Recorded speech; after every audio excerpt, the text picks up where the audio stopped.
Welcome back to Tarek Podcast, your source for all sorts of in-depth deep dives into fascinating topics. That's right. You know the deal. You can find us at Tarek Podcast I. Yep. On all your favorite platforms. Pretty much. And be sure to hit that subscribe button Smash that button. so you don't miss a single episode. Please. Today, we're going to be talking about an amazing cricket match. Okay. Bangladesh's victory Nice. against Afghanistan Right. in the second one-day international of their UAE series. Mm-hmm. So this is a great example of how Sis. a team can bounce back from a tough loss. Oh, for sure. Yeah. Especially in a format like Yeah. cricket. Yeah, very unpredictable. You got it. You never know what's going to happen. Absolutely. Yeah. After a disappointing loss in the first ODI, Bangladesh just roared back to level the series. They did. And really showed their strength and resilience. In a tough environment Right. to play cricket. And they did it in Sharjah, a location known for favoring spin bowlers. Yeah, definitely benefits the slower bowlers, yeah. It's a fascinating story Mhm. of how they adapted and the strategy that they employed. Absolutely. So let's unpack it together. Let's do it. And by the way, Yeah. if you're looking for more deep dives like this, Yeah. make sure you're subscribed to @Tarek Podcast I. That's right. Now, to set the stage, Afghanistan won that first match pretty convincingly by 92 runs. They did. Pretty dominant performance. And a big part of that was Allah Ghazanfar. He was on fire that day. A phenomenal bowling performance. That's absolutely Took 6 wickets for only 26 runs, just incredible. which just crippled Bangladesh's batting lineup. Yeah, he was just unplayable. Wow, 6 wickets for 26. He must have been nearly impossible to face. Yeah, I mean, those are the kind of figures that dreams are made of, right? Absolutely. But in the second ODI, things took a dramatic turn. Bangladesh put up a challenging total of 252 runs Okay. for 7 wickets. Right. And a big part of that was Jaker Ali's performance. Ooh, yeah, he had a great debut. This was his debut match, First game. and he really made a splash, especially in the death overs. Yeah, very important, the death overs. And for those of you who might not be familiar, the death overs are the final overs of an innings That's right. in limited overs cricket, where batsmen typically try to score as many runs as possible. Yeah, very high pressure. It takes a lot of nerve to perform well under that kind of pressure, and Jaker Ali really delivered, helping Bangladesh set a competitive score. Yeah, no, he definitely stepped up to the plate. It sounds like he was a key factor in Bangladesh's turnaround. He was, yeah. But we can't forget about the bowlers, Oh, yeah, right. Afghanistan's spinners. They're known for being quite a handful. They're tricky. Did they manage to keep Bangladesh's batsmen in check? Well, initially, yeah, it seemed like they were taking wickets Okay. at a good pace, Yeah. and it looked like they might restrict Bangladesh to a lower score. Uh-huh. But then Fazal Faruqi, who had bowled so economically in the first match, Yeah. had kind of an off day. Interesting. Yeah, ended up conceding 69 runs Oh, wow. without taking a wicket. That's rough. Yeah, that's a tough outing for any bowler, Yeah. especially someone who had such high expectations after that first game. Right, coming off such a great performance. Right, exactly. That's a tough spell for any bowler. Definitely. And I bet that expensive spell really shifted the momentum in Bangladesh's favor. Oh, yeah. Gave them the breathing room they needed to get up to a strong total. Right, yeah. Speaking of momentum shifts, Yeah. how effective were Bangladesh's own spinners? Right. Did they manage to exploit those conditions in Sharjah?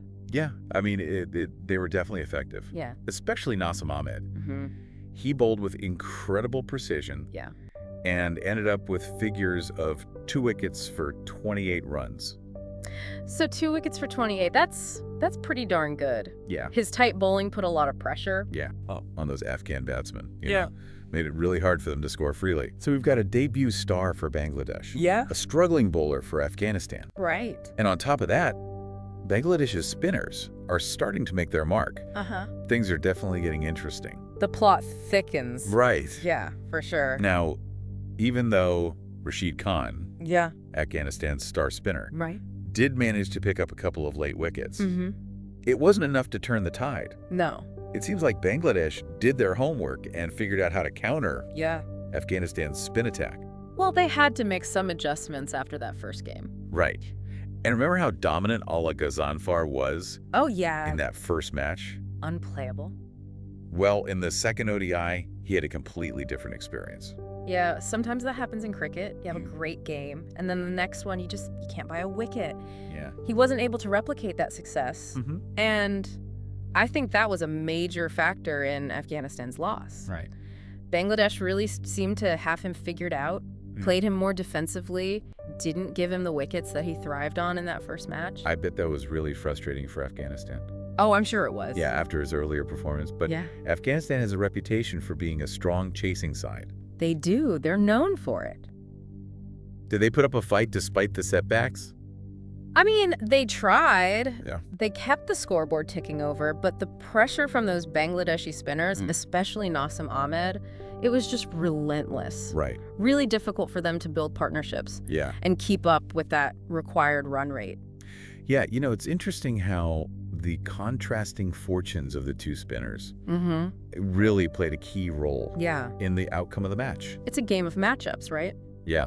Sometimes you got it, sometimes you don't. It just shows how important adaptation and in-game adjustments are in cricket.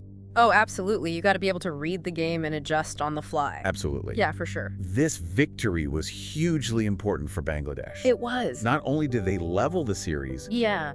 but they proved they could compete with Afghanistan on a spin-friendly track. Right. Which a lot of people doubted. Right, so I'm sure the captains had some interesting things to say. Yeah, I would imagine so. What do they have to say about the match? Well, Afghanistan's captain, Hashmatullah Shahidi, he remained optimistic about Allah Ghazanfar's talent, despite his less successful second outing. Yeah. He acknowledged that Ghazanfar is a young player with huge potential. Right. And these kind of learning experiences are all part of the journey. That's a great perspective. Yeah. It shows he's not panicking Right. after one tough game. Right, exactly. And what about Bangladesh's captain? Yeah. Najmul Shanto. Mm-hmm. Was he happy with his team's performance? I mean, he was pleased with the win, but he also acknowledged that there are still areas where they can improve. Yeah. He specifically mentioned that their middle order batting needs to be more consistent, Yeah. especially against the spin bowling, Okay. kind of echoing that collapse they had in that first ODI. Yeah, it's great that he's looking ahead, identifying those areas for improvement, even in victory. That's a sign of a good captain. Right. Always looking for ways to get better. Absolutely. Yeah. This shows that Bangladesh is not resting on their laurels No. and is aiming for a strong finish to the series. Absolutely. They're hungry for more. And we'll be right here on Tarek Podcast, That's right. breaking down all the action from that final match. Can't wait. You can find us at Tarek Podcast High on your favorite podcast platform. All the usual spots. This series has really highlighted how important spin bowling is in these conditions. Oh, absolutely. It's been fascinating to see how each team has approached it. It has, it's interesting how they both rely so heavily on their spinners, Right. but their approaches are very different. Yeah, how so? Well, Afghanistan spinners, they often try to deceive the batsman Okay. with a lot of variation, a lot of guile. Okay. Whereas Bangladesh's spinners, they seem to focus more on just being accurate and building pressure. Yeah, I noticed that difference in approach. Mm-hmm. It was really evident in this second ODI. Yeah, it was. Bangladesh's spinners were able to maintain that really consistent line and length. Yeah. And I think that forced the Afghan batsmen to make those critical mistakes. It did. It really put them on the back foot. Right. It seems like a simple strategy, Mm-hmm. but clearly it was very effective. Oh, incredibly effective. Yeah. And it's not just about taking wickets. It's Right. about controlling that run rate. Right. Bangladesh's spinners did a fantastic job of that, Yeah. putting that pressure on Afghanistan throughout the chase. Right. They never really let up. No, they didn't. Thinking back to Jakar Ali's debut, it's clear he could be a real game changer for Bangladesh. Yeah, he's exciting. His aggressive batting style Mm-hmm.